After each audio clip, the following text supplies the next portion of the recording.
room to get perfect. And then I think I saw you sent around the minutes for June with maybe a correction, Courtney. So can I turn it over to you? I just am behind on seeing some of my emails.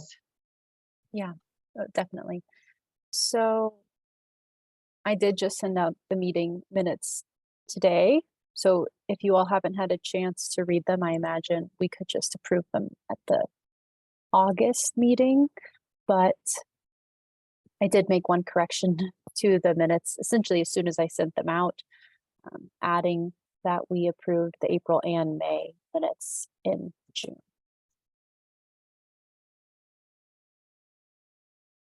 Great. I'm happy to either go ahead and entertain a motion, or if everyone is more comfortable just waiting until August, we can approve them then.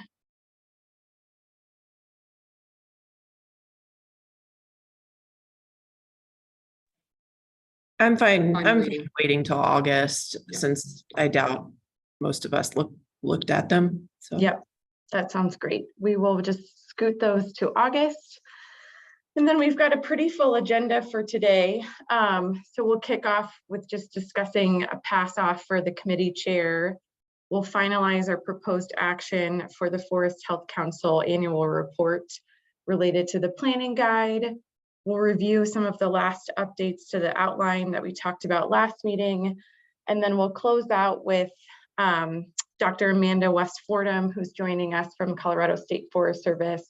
She's the Associate Director for Science and Data, and she's going to give us an update on progress and status for the All Lands Treatment Database. So we'll wrap up there. So a busy agenda to go ahead and get started.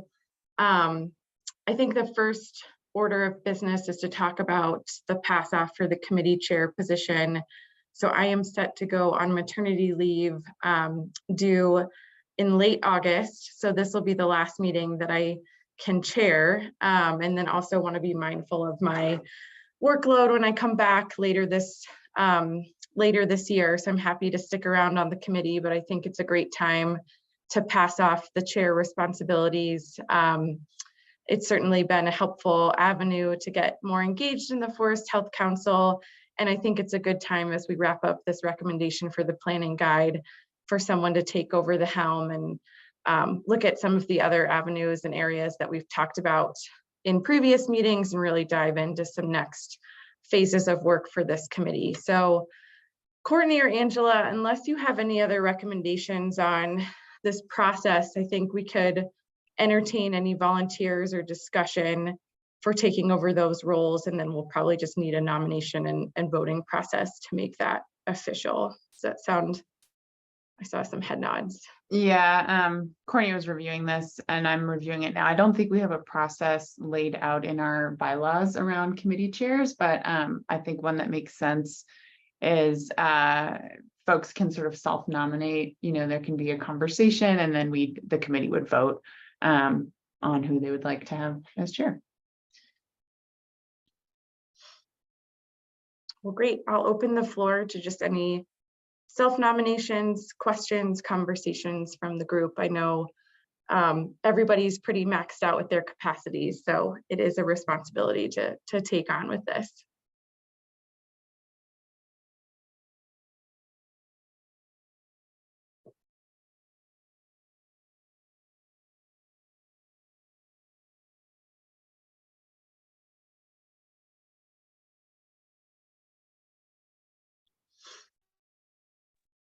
Yes, I'll speak up. I am not interested in being the chair. So I'll start off our conversation that way. But I am very interested in what the committee is doing, and I think we've had a lot of good conversation and are actually making some good progress on different initiatives. This meeting today, though, is kind of indicative. I've put a decent amount of work into the playbook, and it relies on a lot of CFRI's work. And then the All-State Cross-Boundary Database is also a project that I'm working a lot on, and I'm working on a lot of the projects, and I feel like I don't want to also be setting agendas and driving the direction of the group, and would rather do more of the work. So think I'm happy to keep going on the committee, and I hope you all are too. And I'll just jump in and say, I know everybody's plates are very full, but Courtney and I are here and able to provide support on agenda setting and meeting facilitation. You know, I think Amy has really stepped up in hosting the Zooms, et cetera, but there certainly is a world in which Courtney and I host the meetings, you know, through Google Meet. And then really the chair's role is to help with agenda setting, and, you know, we can just chat through that with you via email before each meeting. So there is a world in which it's not a huge lift, but I do think it's important for a member of the council to take ownership. Yeah, and I'll just add, Courtney takes on a huge lift by doing all of the meeting minutes. So I really appreciate that. And just to not, just to add to what Angela said about workload of having their support is really helpful.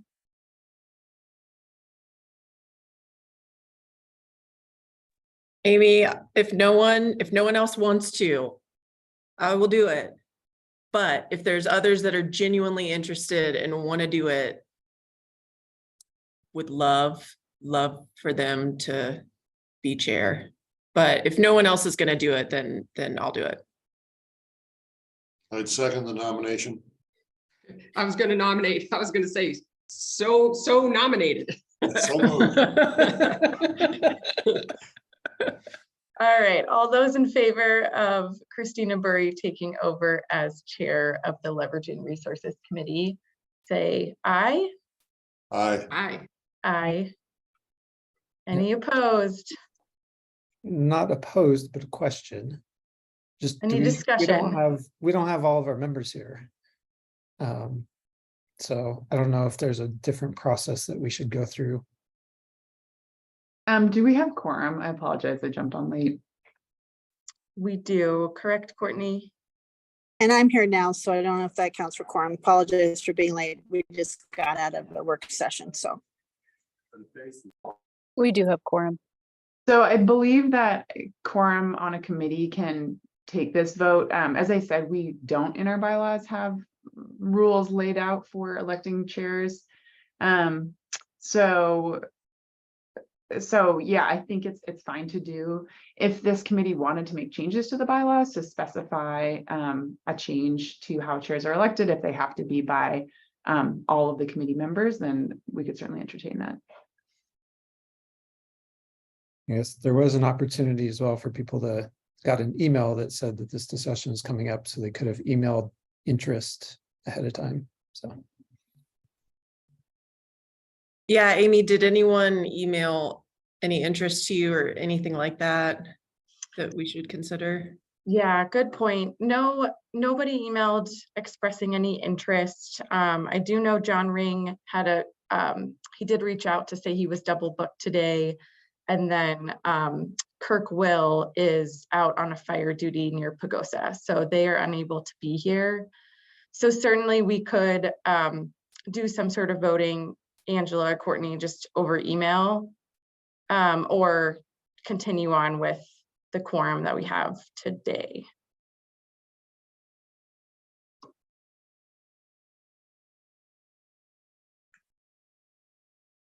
At least for the full council, I know that voting over email is not an acceptable form of truly voting. It can kind of sort of poll opinions, but we wouldn't be able to take a formal action via online poll.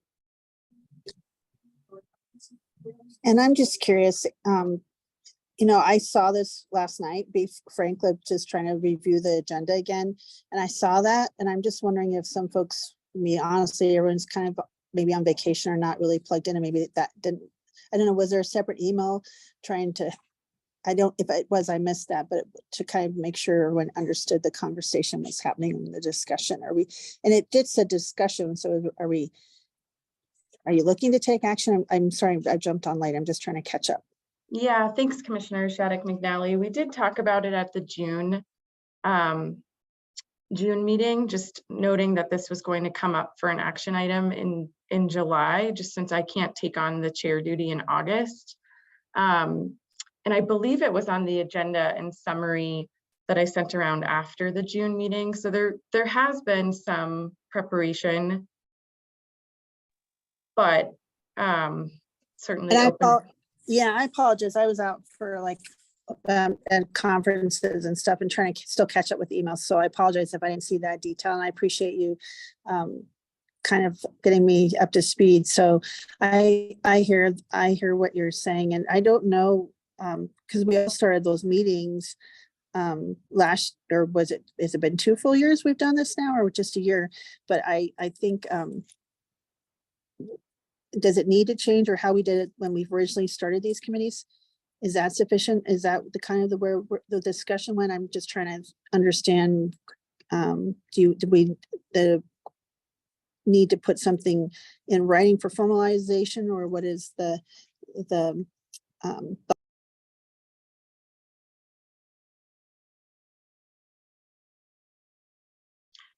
I can turn it back over to Angela and Courtney. It doesn't sound like we have anything in our bylaws specifying the process for chair of committees, but Angela, I'll just turn it over to you before I.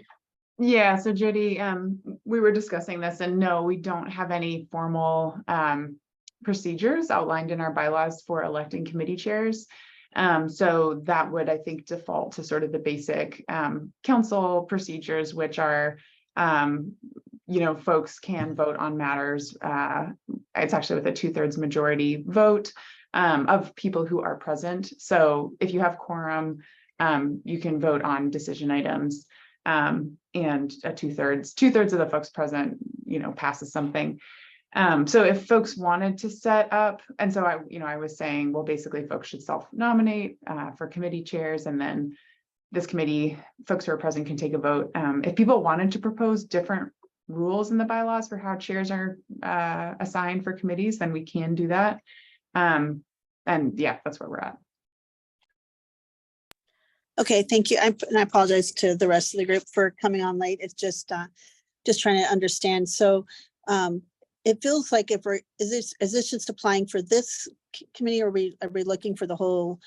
Because then I would need to go the whole full council if we're looking to change it for the whole, for both, right? Are you just looking to do it for Just this this committee, just this Okay. committee, because Amy's going on maternity leave starting in August. Oh, congratulations. Yeah, thanks. So yeah, just this committee based on mostly my personal circumstance. So I need to step down from chair. I think one strategy we could do just to make sure, everybody does have the opportunity to self-nominate is, we could report out that Christina has offered to self-nominate, ensure that there isn't any other interest from those that couldn't attend today.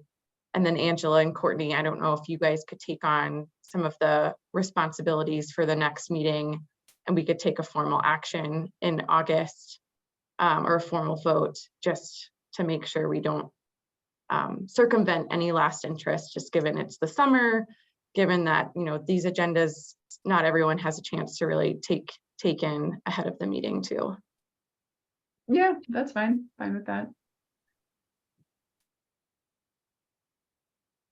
How does that sound? You can either do a thumbs up or head nod, or. Okay, perfect. I can send around just a wrap up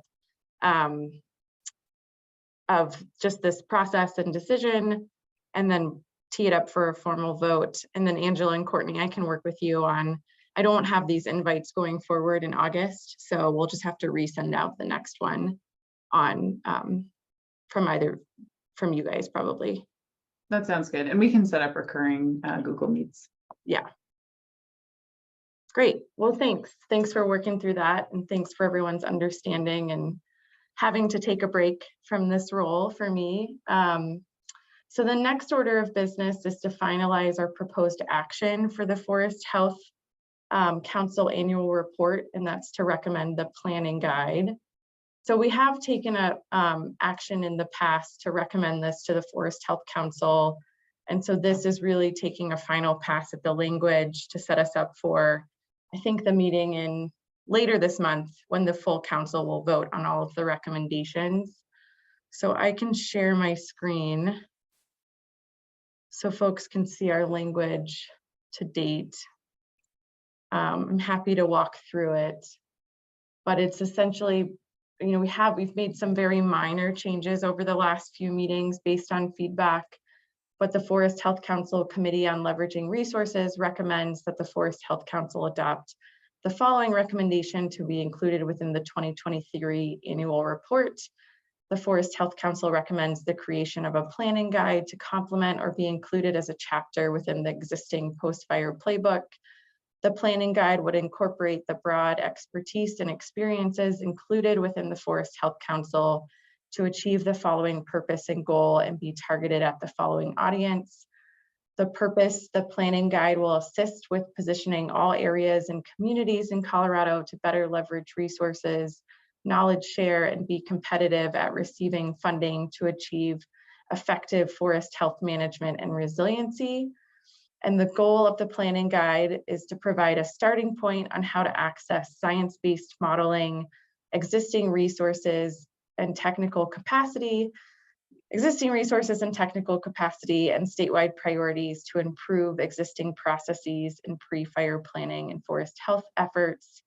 And the audience is targeted at the local government and community level, while being broadly understandable to a range of stakeholders from the individual to multiple adjacent counties interested in advancing pre-fire planning and building forest health resiliency. And the Forest Health Council will create a detailed outline of the planning guide with a recommendation that the Colorado State Forest Service use existing resources or be appropriated funding to finalize the resource product in collaboration with the Forest Health Council. So that's where we're at with language to recommend. The one piece that we do need to talk about as a group is this language of the Colorado State Forest Service either using existing resources or whether we recommend that some funding be appropriated to get this planning guide across the finish line. So we can discuss that further in a minute. But before we go into funding, any thoughts, final edits to this action item that we'll propose at the next Forest Health Council meeting coming up? I think the edits look great. Katie and I worked with Chaska with Colorado Forest Restoration Institute, who developed that collaborative readiness framework. And so Katie, I know you were behind on emails. So Katie did send out an updated version that incorporates some of the additions that Katie and Chaska made that incorporated the stages of collaborative readiness. So there is an even more updated version. Does it update the purpose, goal, and audience of this language, Christina? I'm sorry, I missed that. No, I don't believe so, Katie. It doesn't. I don't think. I'm gonna bounce that question to Brett. Brett wrote up a little bit more detailed introduction. I'm wondering if we should change any of this language or if this is okay for the recommendation itself. And then because yeah, Brett, you can let me know, because I read what you wrote, but I didn't read it close enough to compare and contrast with this language. Yeah, some minor changes.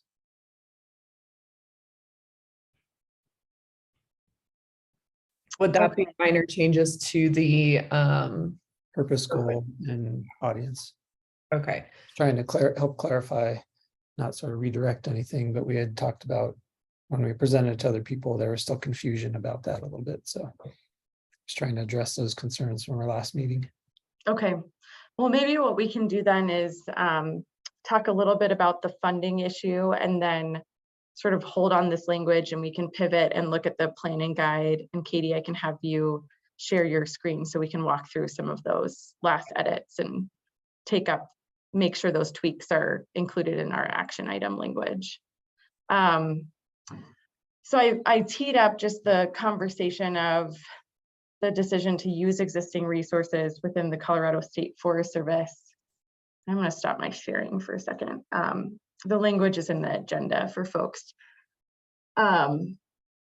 using existing resources within the Colorado State Forest Service or be appropriated funding. Those are two different pathways, especially if the annual report includes a recommendation for appropriating funding. That becomes a bigger conversation and something that the legislative committee might need to consider, and something that certainly the Wildfire Matters Committee would key in on and say, you know, well, how much money do you need appropriated? So we're trying to figure out whether the Colorado State Forest Service could truly take this on within existing resources. And that determination really is dependent on this group's best guess of how many consultant hours I think we would recommend would be needed to get the content across the finish line, and then probably some additional funding for final design. I would see this more as an electronic document than printing, but for anyone that's ever developed any sort of planning guide, you may have some thoughts, or if anyone's been involved in a fiscal note process, this is a tough estimate to make at this stage of the guide, but we may be able to give James at the Colorado State Forest Service a little bit more to go off of to consider the amount of funding they may have within their current budgets. But James or Angela, anything else to add there?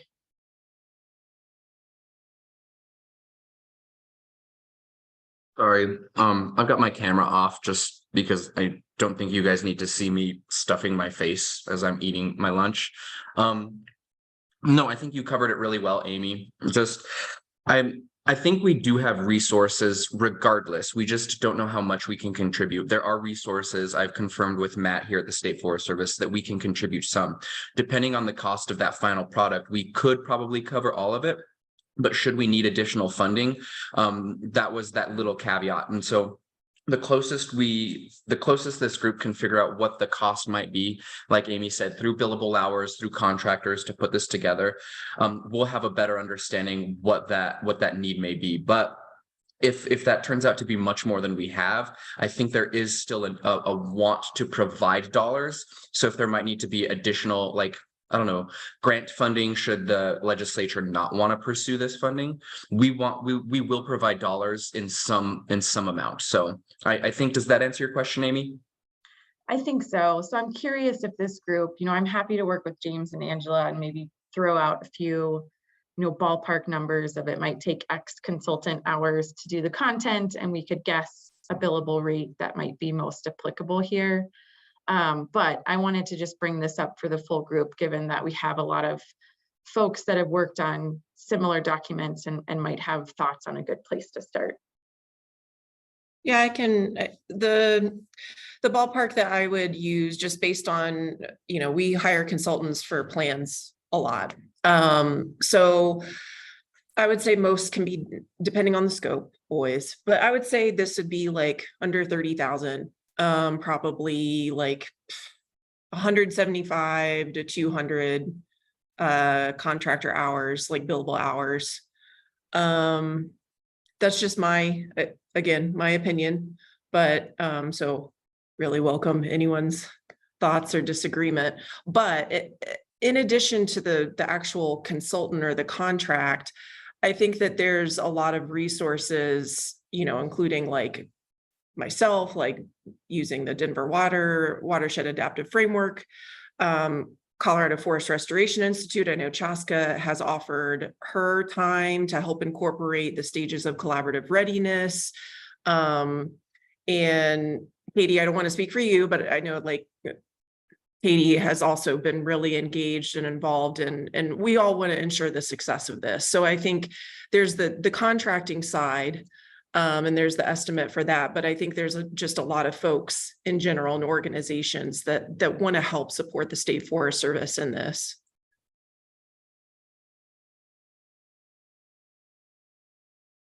That's helpful, Christina. And that was your ballpark billable hours was in line with just my very swag guess as well. But Brett or Katie, Commissioner, others that may have worked on some of these similar documents, certainly welcome your thoughts too.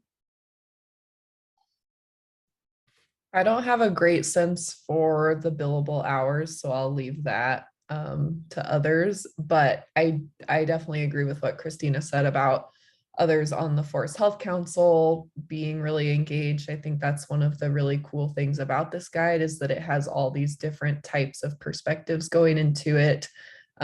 So I think not only am I willing, but I think it's really very important that we have us and especially like CFRI all involved in that. So I don't know how that affects our request, but. And I think we would want to build in just making it clear with any sort of consultant or contractor, the expectation that it's an iterative process with the Forest Health Council that can then lend itself to a lot of great eyes from a review lens. Yeah, I echo all of that. Katie said, yeah, also that myself and Chaska or others at CFRI would like to be involved and think that the guide would be better the more people that contribute to it. So yeah, I guess I'm starting to think about,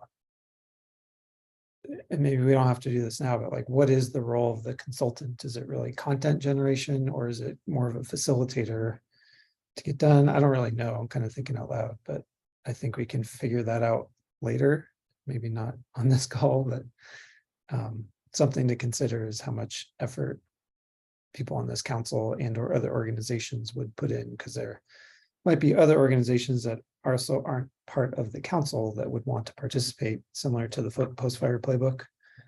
How lots of people came and contributed, so which would make it a stronger document to have it more thoughts and voices and organizations, but also more complicated to facilitate with more people.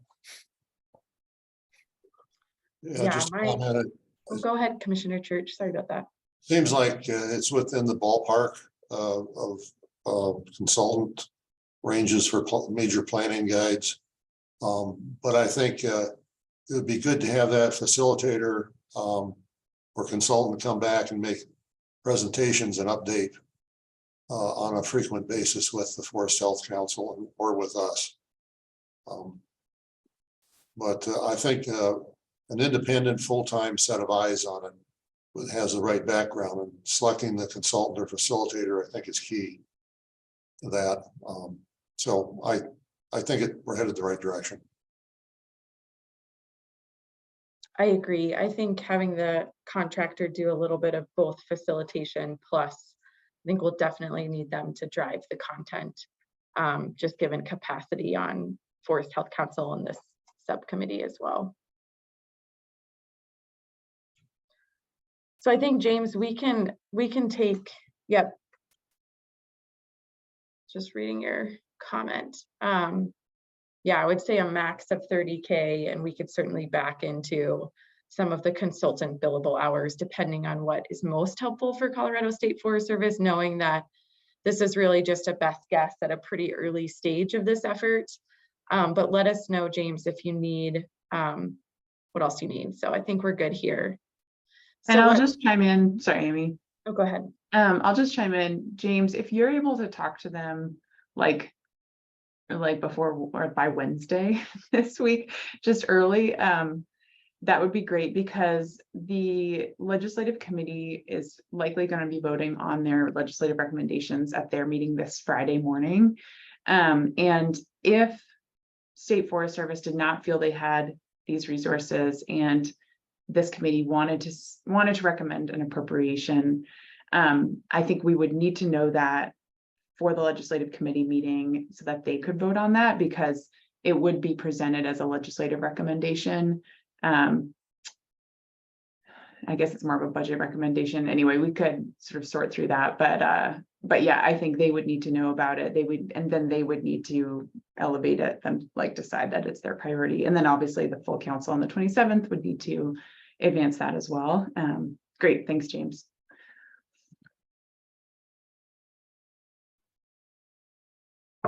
Great, I appreciate that discussion.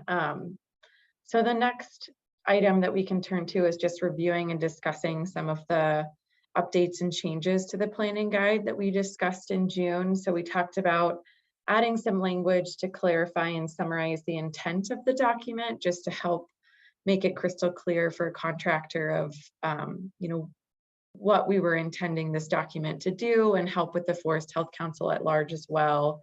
Also language that further defines the blending of the multiple research perspectives that we've targeted with this planning guide.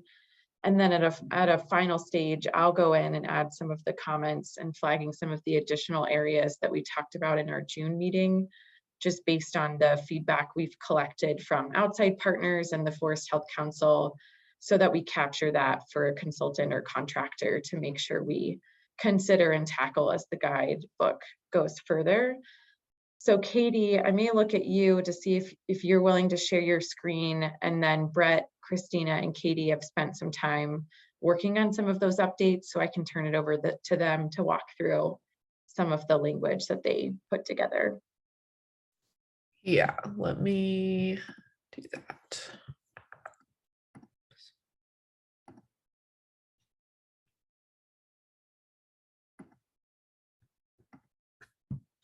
Okay, how's that look? Cool. That's good. And I realized there's a little bit of a typo down here, but that's not a big deal. So I'll just go through kind of the biggest differences between this draft and the previous drafts. And then if people have questions, or if Christina and Brett want to add anything, they can go ahead. So previously we had just purpose, goal, audience, and then from what Brett has added, I added this sort of overview of what the document is, and then updated the purpose, goal, and audience with just a little bit different language to clarify. And then Brett also wrote up this awesome approximately 1-page introduction, just giving a little bit more detail. And what's mostly important here from my perspective is the guide is not supposed to be a comprehensive list of every single technical and financial resources, but instead it's just kind of melding all of these different perspectives together and pointing people in the right direction so that they know where to go to find all of those things. And then this list is I think all of the different perspectives that we've incorporated, the primary two being the stages of readiness framework, and then the Denver Water Adaptive Planning Framework. So this just shows like there's a whole lot going into this.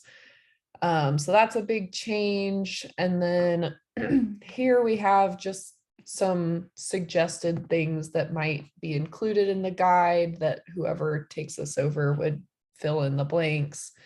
And then the other main thing that we did with help from Chaska from CFRI was to more tightly pull it into these stages of collaborative readiness. So for each stage, we've got the title of the stage, and then it's got, this one's a little more in depth, but like here, this is the stage of readiness. And then some of this comes from the stages of readiness framework. Some of it comes from the Denver Water Adaptive Planning Framework, and we've kind of morphed them together. So right now it's just bulleted list, but whoever ends up taking this on ideally would take these bullets and then add case study examples and also some more actionable items. So here's an example of something you could put action to identifying key stakeholders with a list of here are the people you might want to contact. So I don't know, does anyone have questions? Does that kind of overview where we left off with it? Oh, sorry, I didn't see that you asked to Zoom a long time ago. There you go. It's okay, thanks. Commissioner Church, did you have a question? No, I was just going to comment. I think this looks pretty good. I like the contact list there, and if they're links especially, or the types of programs they support would be good under the role. So when you say they do pre-fire planning for communities, what does that mean? Help with CWPP, and just a little more detail as a consultant goes through this. We had meat to it. Yeah, definitely. And adding meat to the bones is really what their role will be. And so that's where I was pointing out stage one, we have some examples of what that might look like. So giving the stakeholder list, pointing out what they do. And then the other stages, we didn't really get into that because we didn't want to overstep with this recommendation, but that would be ideally for each of these bullets, there would be an actual, like, here's how you do it. Here's a table to fill out or a contact or something like that. This looks like it's from need to seed, from the beginning to the end of recovery to restore forest health. That's the goal. I kind of like that. I like that.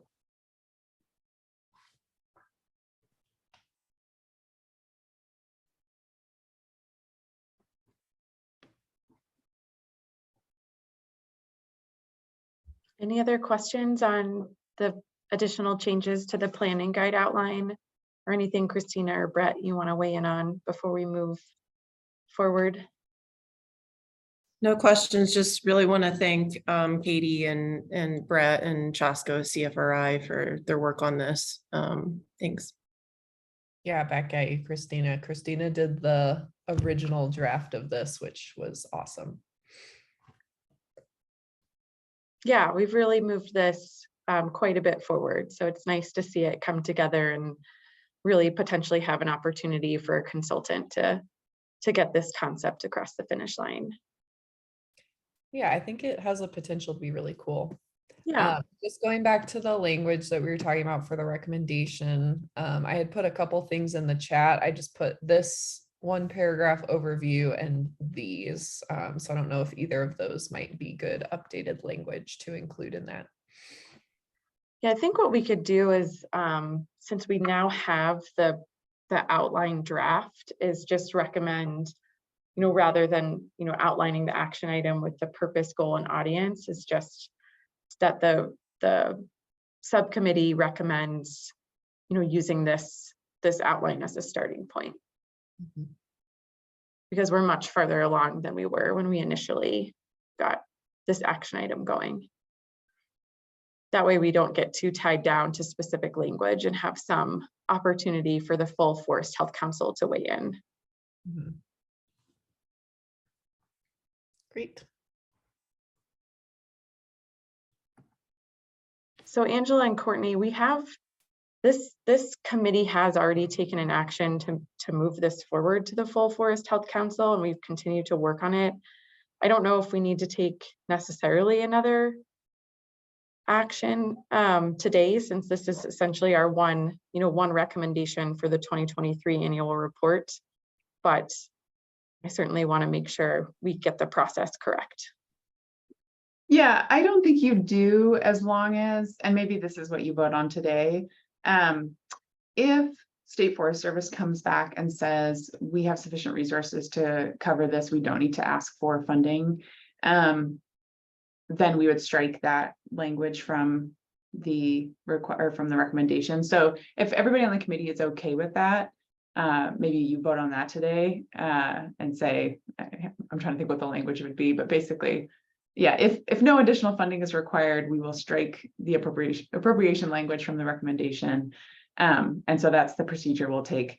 If they don't have enough, then we can proceed with that language. And it would go to the legislative committee to consider as well as the full council.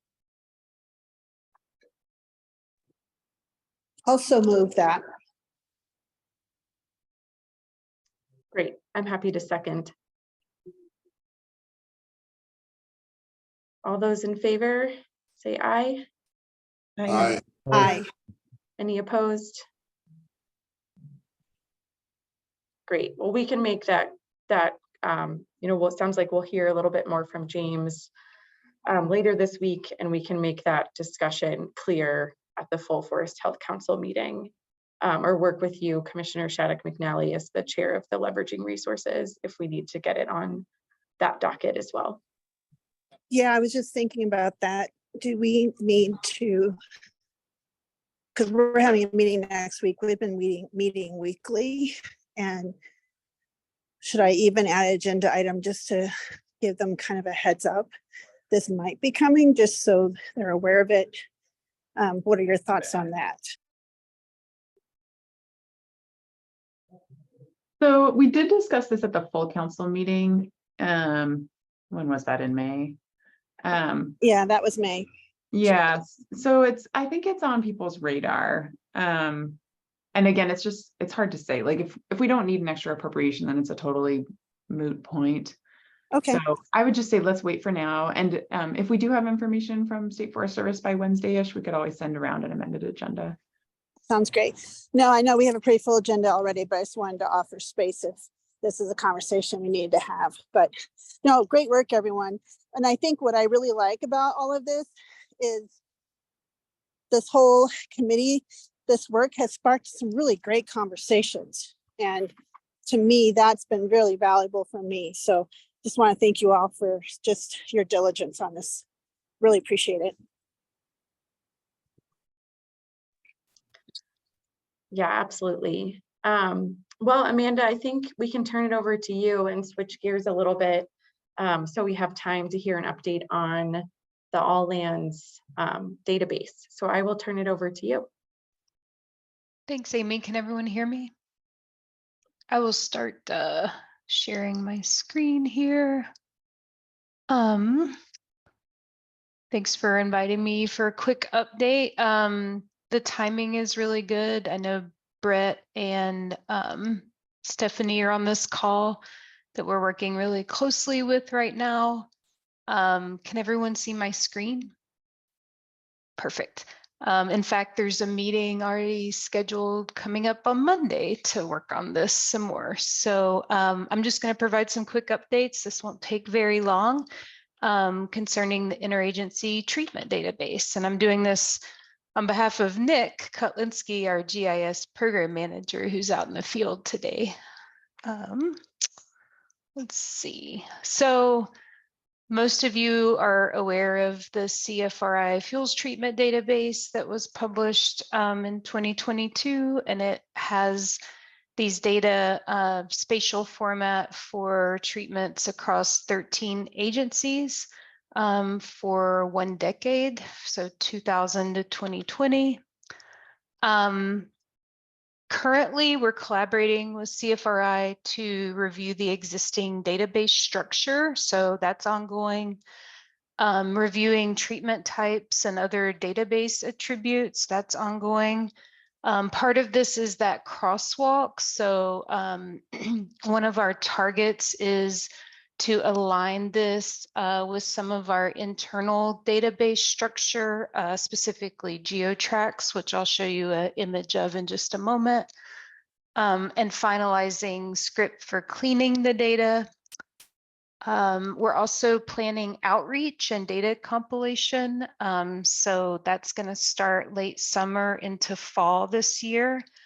I know that Nick and Rebecca Daniels, who is a GIS specialist who's really taking the lead on this database moving forward, are planning to attend the Forest Collaboratives Network Summit and do some engagement and outreach there.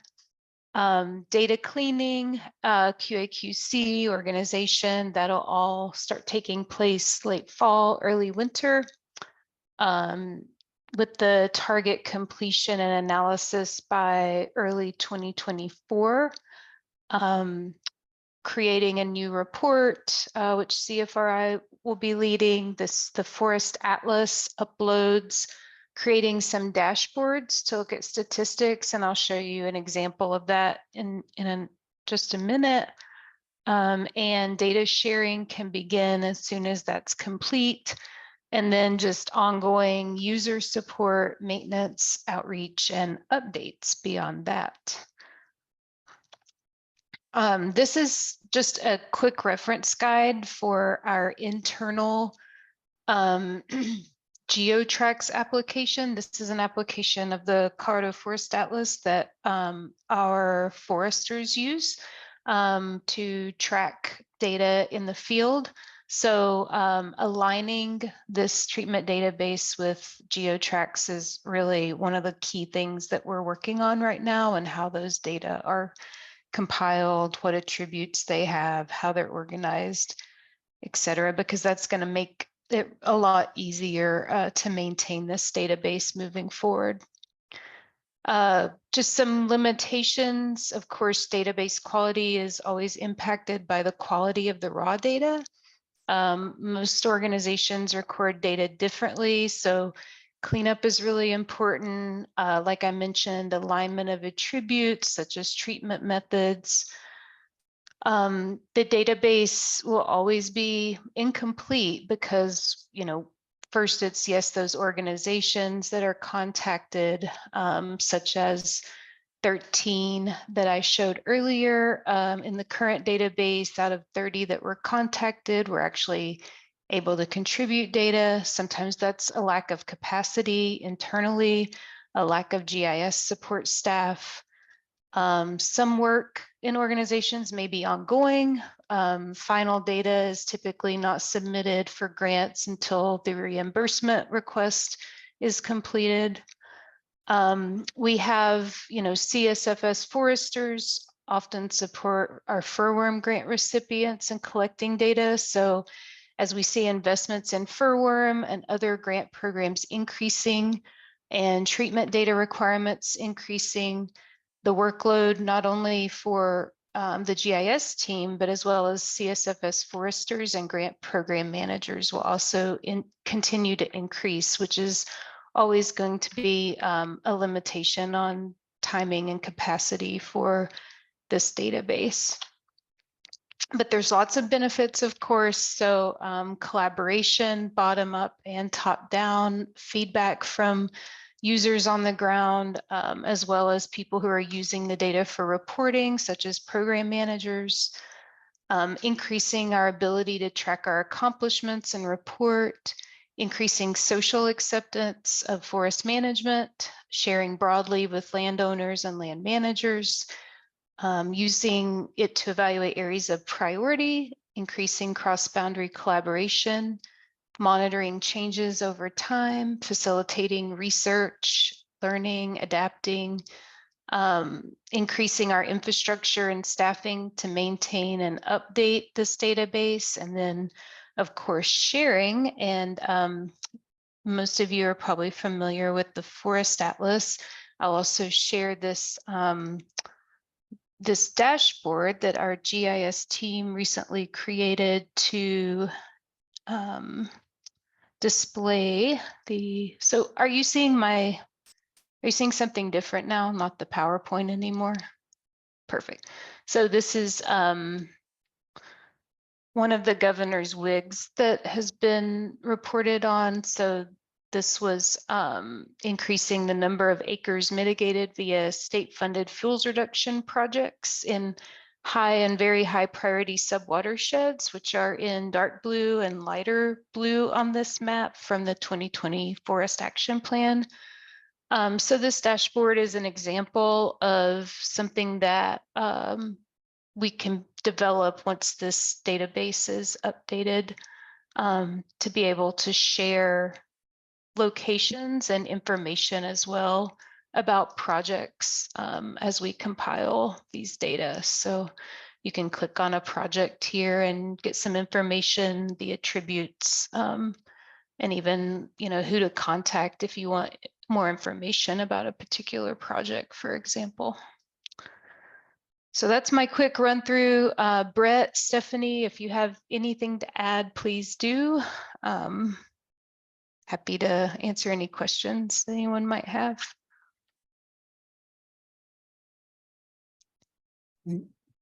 That was great, Amanda. The only thing that I would just re-emphasize is this effort is cross-boundary. And so Amanda talked a lot about aligning with GeoTracks and State Forest Service, but the goal is to bring in all lands of other federal agencies, other non-federal treatments that aren't tracked by the State Forest Service, and bring all of it into one platform. So we're trying to align, like she said, none of those databases align for different reasons. So the final format and attributes will be a compilation of all of them. So just, yeah, thanks. I this Clyde Church, La Plata County, very impressive. Just wondering, for a program to show up here is started, in process, or completed? Does it differentiate, or does it only count completed? Can you State- still hear me? A state Yeah, funded it's- project. Yes, it's only completed. So again, going back to that, reporting and when we actually have the final data, I'm speaking specifically to the grants that we administer at the Colorado State Forest Service. It would just be, for after the reimbursement was received and those data were contributed to the project. So we don't have a lot of in progress data. We are increasing that with GeoTrack. Certainly, it's not available from our federal partners either in terms of like ongoing projects across the landscape. That's a good question.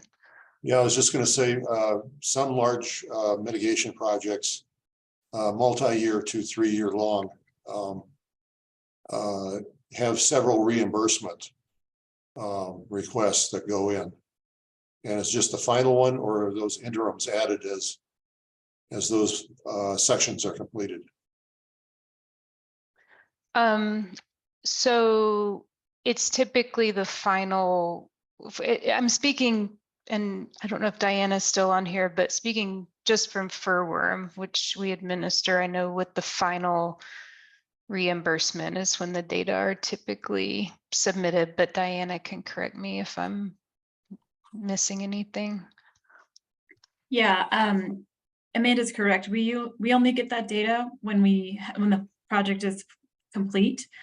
We're talking about making updates or modifications to our process so that we are requesting to have spatial data submitted at each reimbursement request. That's going to be additional request of those grant recipients to provide that, or our staff to help them provide that.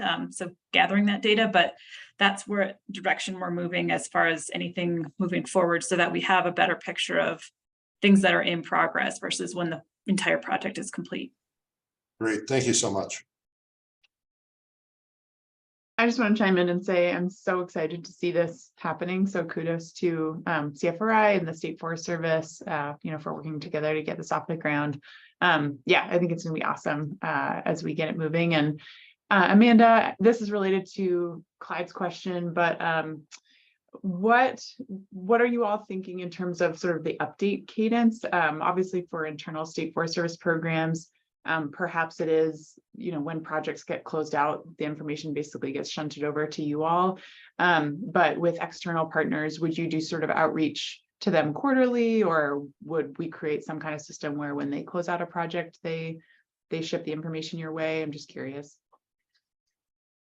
Yeah, I think that that's something that we're hoping to decide. I mean, we've certainly discussed it. Brett, I know that we mentioned this on our last meeting, how often we should be requesting data.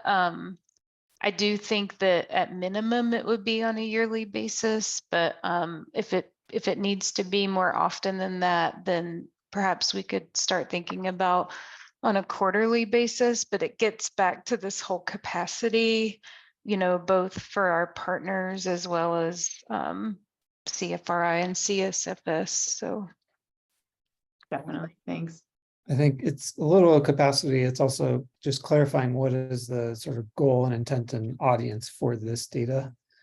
So we just talked about probably not going to have planned projects or in progress projects here. It's more just what is completed. And at that level, maybe it is once a year. It might be more frequent than that, but want to make sure that it matches the intent and audience for kind of purpose of this. And then there's lots of other databases that more local planning groups and collaboratives are developing on their own. And we're having lots of conversations with people around the state as they're finding out about this project, and they all want to use it for somewhat different purposes than what the purpose of this database would be. So. Commissioner So- Shattuck McNally, do you have a Go ahead. Yeah, thank you. Sorry, and I'm trying to stuff my face too. That's why my camera's off. So we actually, I guess I wasn't fully aware of this project, which is phenomenal. I'm so excited to see it. We're actually doing something internally and with our collaborative partners in Larimer County, so we can show just kind of this almost exactly what you're doing. So I might have my team be reaching out to you, but we're also using it with our emergency services that are the first on scene for fires, because they're using it for knowing where the work is, so they know as they're fighting early on fires, they know where mitigation work is, so that maybe they can push or direct fires that way. So I didn't know if we've engaged with those groups with this map as well, to let them, I don't know, it just, I can see it being used by lots of different partners in different ways for that data. And I was wondering if I could maybe have someone from this team reach out to you. So we're not trying to recreate the wheel, but we've been actually talking about how we needed this internally. So about 2 or 3 months ago, we started on this work. So I'm sure somehow maybe they got in contact with one of you, but I just like to make sure that they are aware of this. So hope I can reach out, have them reach out to you. So thank you. Yeah, I that's great, Jody. That please do. And I can put you in contact with directly in contact with our GIS team as well. So that sounds great. Thank you. Yeah, I think it would go actually the opposite way. That's what I was just saying. There's groups all around the state that are already compiling this data and finding great uses for it. What we want this database to be is a repository for all of the data that all of the local people are collecting, so that we can have a bigger picture of all the things that are going on across the state. So yeah, no, that's great. That's exactly what we're just trying to, we wanted to have that kind of database of all the work that's happening, especially with our collaborative NGOs. So we know who's doing what and where, and we would love definitely to plug in our GIS, and our IT group is the one that helping build this out. So would love to partner, and I'll let them know about this and reach out to you. So great work. This is really exciting. Thank you. Thank you, Commissioner. Commissioner Church, do you have a last quick question and we'll wrap Yes, up? I'd just like to emphasize the use of the database by all the firefighting resources so that they know what they're getting into.